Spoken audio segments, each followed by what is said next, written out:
Let's mic global news. नमस्कार, let's mic global news में आपका स्वागत है। मैं हूं राखी जैन। तुर्की ने इजरायल के प्रधानमंत्री बेंजामिन नेतन्याहू और उनकी सरकार के कई बड़े अधिकारियों पर गाजा में नरसंहार का आरोप लगाते हुए गिरफ्तारी वारंट जारी किया है। तुर्की में आने पर इन लोगों को गिरफ्तार किया जा सकता है।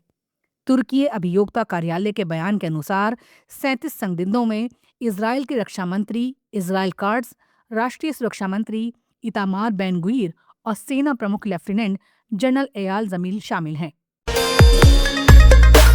अमेरिकी राष्ट्रपति डोनाल्ड ट्रंप ने हंगरी को रूस से तेल और गैस खरीदना जारी रखने के बावजूद प्रतिबंधों से 1 साल की छूट दे दी है।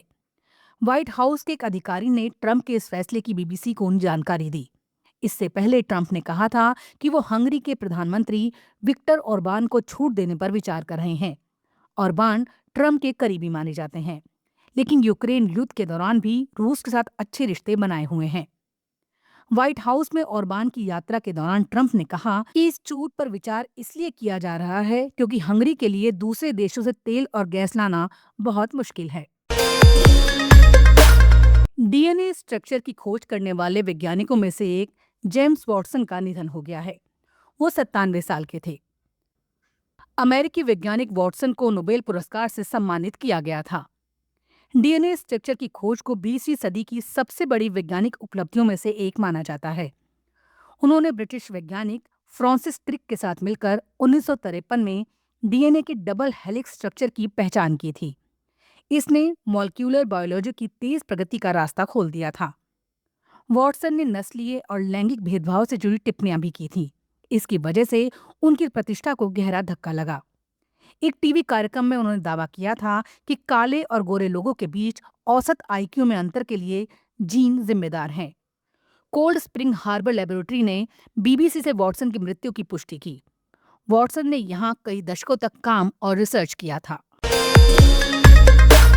डायबिटीज, मोटापा और कैंसर जैसी बीमारियों से जूझ रहे लोगों के लिए अब अमेरिका में प्रवेश पाना मुश्किल हो सकता है।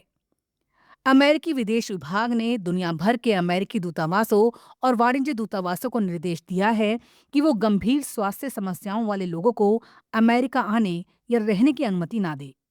ये नियम पब्लिक चार्ज नीति पर आधारित है, जिसका मकसद ऐसे अप्रवासियों को रोकना है जो अमेरिकी सरकारी संसाधनों पर निर्भर हो सकते हैं।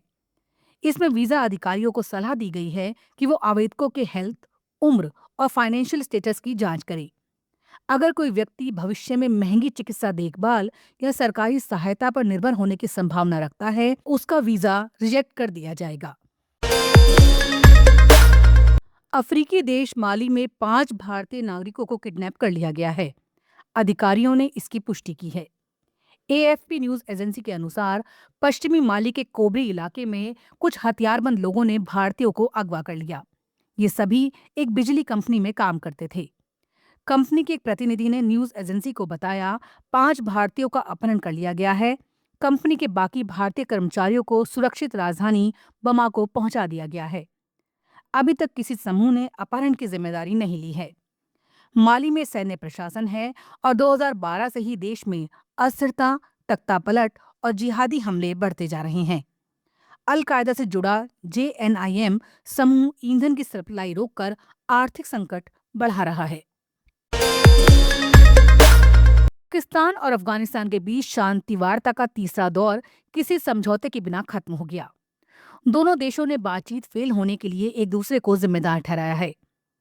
अफगानिस्तान सरकार ने कतर और तुर्की की मध्यस्थता में इस्तांबुल में आयोजित 2 दिवसीय वार्ता के दौरान पाकिस्तान पर गैर जिम्मेदाराना और असहयोगी रुख अपनाने का आरोप लगाया। तालिबान सरकार के प्रवक्ता जबीहुल्लाह मुजाहिद ने कहा, हमें लगा कि पाकिस्तान व्यवहारिक और लागू करने लायक शर्तें रखेगा, जिससे समस्या का हल निकाला जा सके।